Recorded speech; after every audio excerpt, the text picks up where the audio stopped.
नमस्कार विद्यार्थियों, स्नीता अरोड़ा क्लासेज में आपका स्वागत है। विद्यार्थियों में फिर से उपस्थित हूँ। कक्षा 7 की संस्कृत दीपकम से पाठ 6 षष्ठः पाठः क्रीडां वयं श्लोकान्त्याक्षरीम्। हम श्लोकों की अंत्याक्षरी खेलें। प्रस्तुत पाठ में सुभाषितों को एक नए रूप में दिखाया गया जो अति रुचिकर एवं प्रेरणादायक है। पाठ में सुभाषितों को अंत्याक्षरी के रूप में लिखा गया जो विद्यार्थियों के लिए रोमांचक एवं ज्ञानवर्धक है।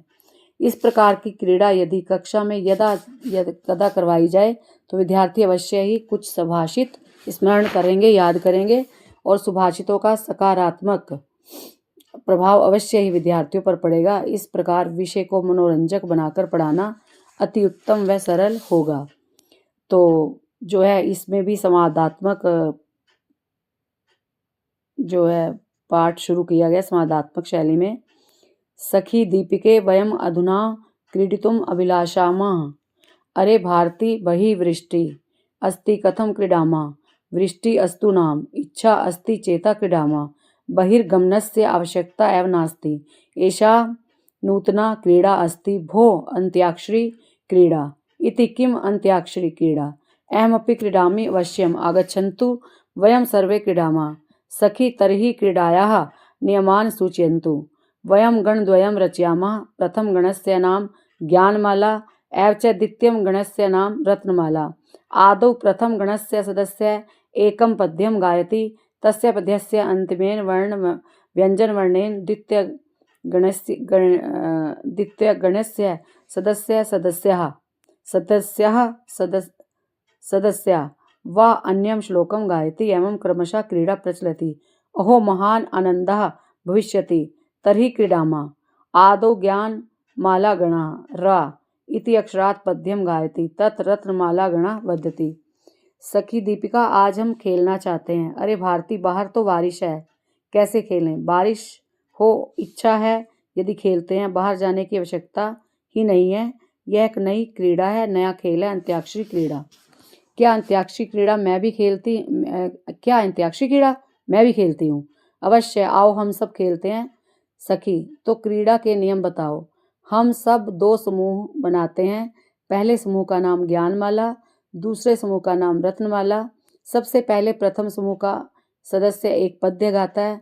उस पद्य के अंतिम व्यंजन वर्ण से दूसरे समूह का सदस्य अन्य श्लोक गाता है। इस प्रकार क्रमशः क्रीड़ा चलती है। आहा महान आनंद होगा। तो खेलते हैं। सर्वप्रथम ज्ञानमाला समूह रा अक्षर से गीत गाता है। फिर रत्नमाला समूह बोलता है।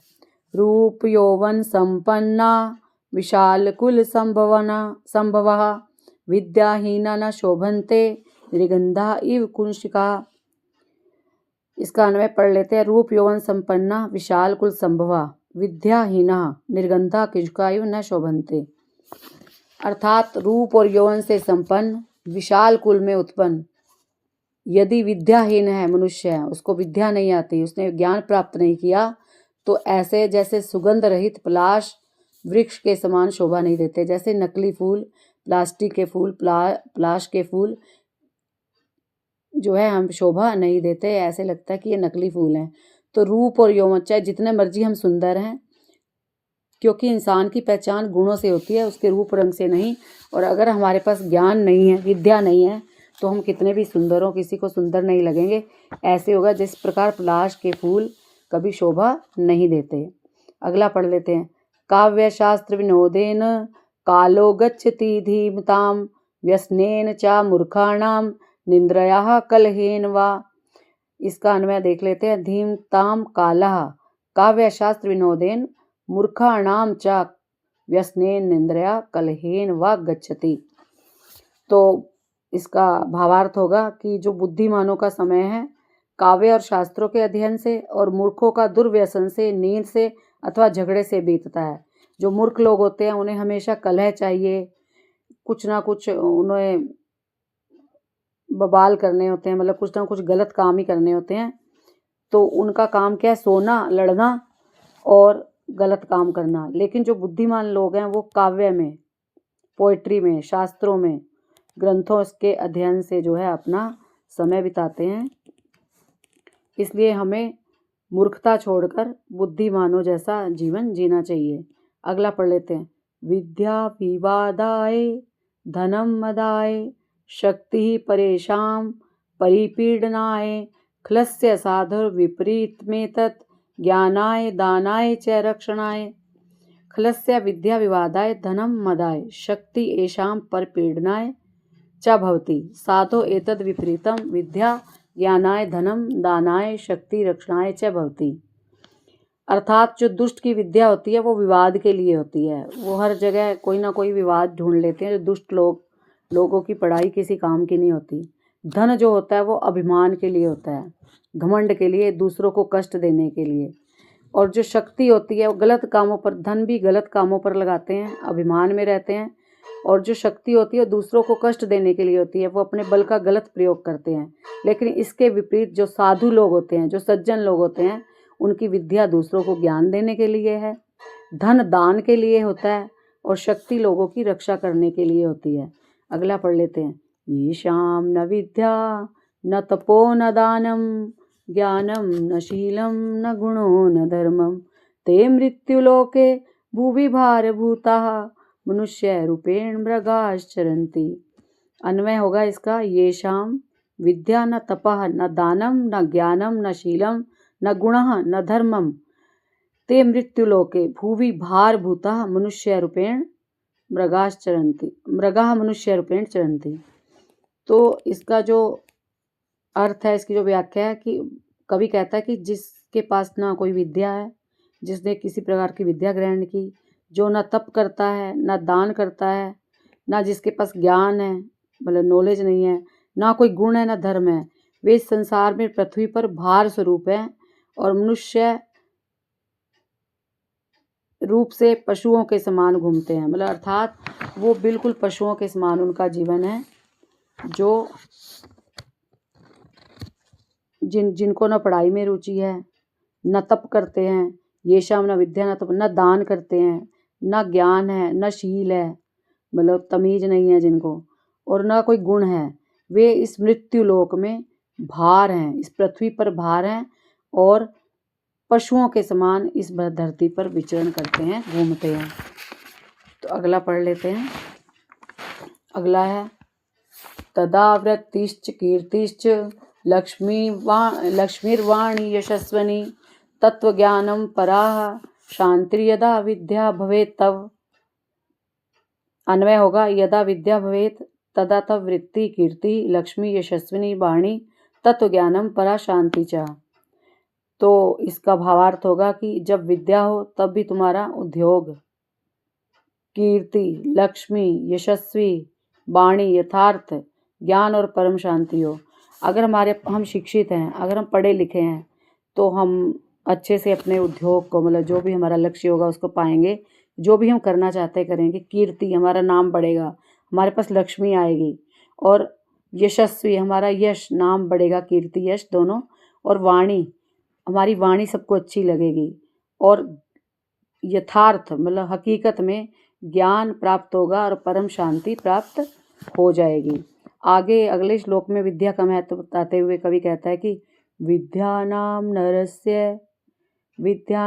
नरस्य रूपम अधिकम प्रच्छन्नम गुप्तम धनम विद्या भोग करी यशः सुख करी विद्या गुरुणानाम गुरुः विद्या बंधुजनों विदेश गमने विद्या परा देवता विद्या राजसु पूज्यते नाही धनम विद्या विहीनः पशु। फिर वही बात कही है।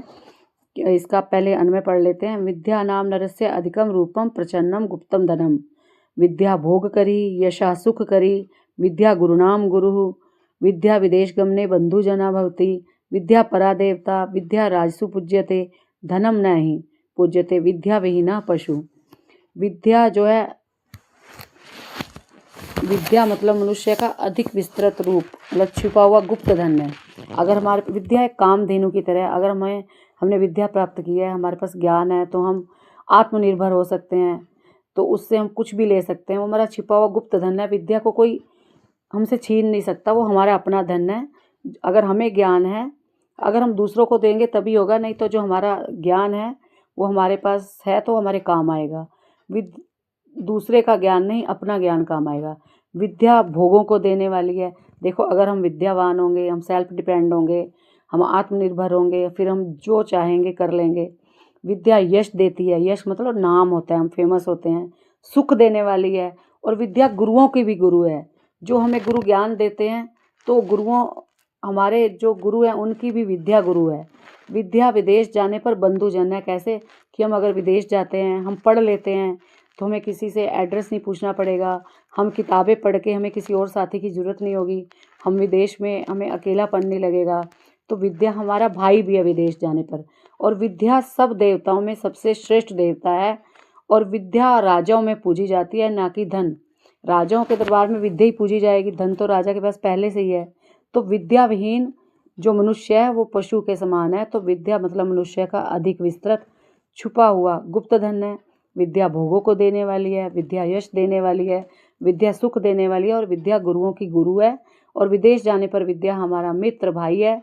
विद्या सबसे श्रेष्ठ देवता है, उत्तम देवता है। विद्या राजाओं में पूजी जाती है, राजाओं के यहाँ विद्या पूजी जाती है, ना कि धन।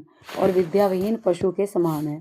शनैः पंथा शनैः कंथा शनैः पर्वत लंघनम शनैः विद्या शनैः वित्तम पंचैतानि शनैः शनैः। पंथा शनैः कंथा शनैः पर्वत लंघनम शनैः विद्या शनैः वित्तम शनैः चैतानि पंच कार्याणि शनैः शनैः। इसका भावार्थ होगा कि रास्ते धीरे, गुदड़ी धीरे, पर्वत पर चढ़ाई धीरे, और विद्या धीरे, और धन धीरे धीरे। ये 5 कार्य धीरे धीरे ही करने चाहिए। ये 5 कार्य हमें जल्दी जल्दी नहीं करने चाहिए। पंथा शनैः कंथा शनैः पर्वत लंघनैः शनैः विद्या शनैः, मतलब हमें ज्ञान प्राप्त धीरे धीरे करना चाहिए। हमें जो है,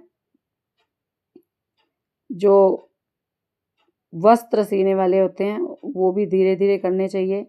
हमें पर्वत पर चढ़ाई धीरे धीरे करनी चाहिए, और धन भी धीरे धीरे ही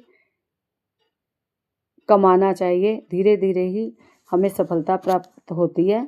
तो इसलिए हमें धैर्य रखना चाहिए। धैर्य से धीरे धीरे सब कुछ हो जाता है, तो धीरे धीरे करना चाहिए।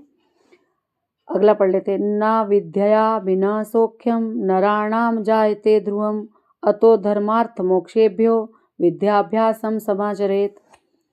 विद्या बिना नराणाम ध्रुवम सौख्यम न जायते अतः धर्म अर्थ मोक्षेभ्य विद्याभ्यासम समाचरेत। विद्या के बिना मनुष्य को निश्चित ही सुख नहीं मिलता, अर्थात विद्या विहीन मनुष्य को सुख नहीं मिलता। अतः धर्म अर्थ, अर्थ मतलब धन, धर्म अर्थ और मोक्ष के लिए विद्या का अभ्यास करना चाहिए। अगर हमारे पास विद्या होगी तो हमारे पास धन भी आएगा ही, हम धर्म के रास्ते पे भी चलेंगे, और जो है हमें मोक्ष भी मिलेगा, क्योंकि हमें ज्ञान प्राप्त हो जाएगा तो हमें मोक्ष का रास्ता भी पता चल जाएगा। इसलिए हमें विद्या जरूर ग्रहण करनी चाहिए। ताराणाम भूषणम चंद्रः लतानाम भूषणम सुमम पृथिव्याम भूषणम राजा विद्या सर्वस्य भूषणम। देखो, अब फिर विद्या का महत्व बताया गया, इसका अन्वय कर लेते हैं। चंद्रः ताराणाम भूषणम अस्ति लुमम लतानाम भूषणम सुमम लतानाम भूषणम अस्ति राजा पृथिव्याम भूषणम अस्ति परम विद्या सर्वस्य भूषणम अस्ति। देखिए, तारों का आभूषण कौन है? चंद्रमा। और बेलों का आभूषण क्या है? फूल। और पृथ्वी का आभूषण क्या है? राजा। लेकिन विद्या सबका आभूषण है, विद्या राजा का भी आभूषण है। तो विद्या सबको ग्रहण करनी चाहिए, क्योंकि विद्या के बिना तो राजा भी सुशोभित नहीं होता। जिस प्रकार तारों के बिना, चंद्रमा के बिना तारे सुशोभित नहीं होते, पेड़ जो है फूलों के बिना सुशोभित नहीं होते, और पृथ्वी का जो राजा है वो असली आभूषण है, पृथ्वी राजा के बिना सुशोभित नहीं होती। इसी प्रकार विद्या तो सभी का आभूषण है, इसलिए हमें विद्या ग्रहण करनी चाहिए। न चोरहार्यम न च राजहार्यम न भ्रातृभाज्यम न च भारकारी व्ययकृते वर्धते एव नित्यम विद्या धनम सर्वधन प्रदानम। न चोरहार्यम न राजहार्यम न भ्रातृभाज्यम न च भारकारी व्ययकृते नित्यम वर्धते एव विद्याधनम सर्वधन प्रधानम।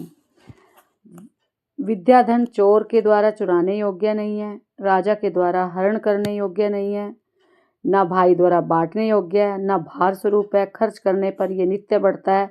और विद्याधन सब धनों में प्रधान धन है, मुख्य धन है। अर्थात विद्या को न चोर चोरी कर सकता है, न राजा छीन सकता है, न भाई बांट सकता है, और ना ही विद्या भारी है, खर्च करने पर नित्य बढ़ती है। विद्याधन सब धनों में प्रधान धन है। मतलब खर्च करना, जितना हम ज्ञान बांटेंगे उतना हमारा ज्ञान बढ़ेगा, जितना हम लोगों को पढ़ाएंगे उतनी हमारी विद्या बढ़ेगी। तो विद्या को खर्च करने पर ज़्यादा बढ़ती है। विद्या को चोर चोरी नहीं कर सकता, राजा छीन नहीं सकता, भाई बांट नहीं सकता, और भार में वजन में ये भारी नहीं है, खर्च करने पर नित्य बढ़ती है। और विद्या रूपी जो संपत्ति है सब धनों में सबसे बड़ी संपत्ति है। तो इनके शब्द अर्थ बता देती हूँ मैं श्लोकों के। जो है, प्रछन्नम गुप्तम ढका हुआ सुरक्षित, भोग करी भोगों को देने वाली, सुख करी सुख देने वाली, राजसु राजाओं में, शनै शनै मतलब धीरे धीरे, और पंथा मीन्स रास्ते, कंथा मीन्स गुदड़ी, और वित्त मीन्स धन, और पर्वत लंघन पर्वत पर चढ़ना। ध्रुव मीन्स निश्चय, ध्रुवम मीन्स निश्चय, सौख्य मीन्स सुख, और समाचरित करना चाहिए।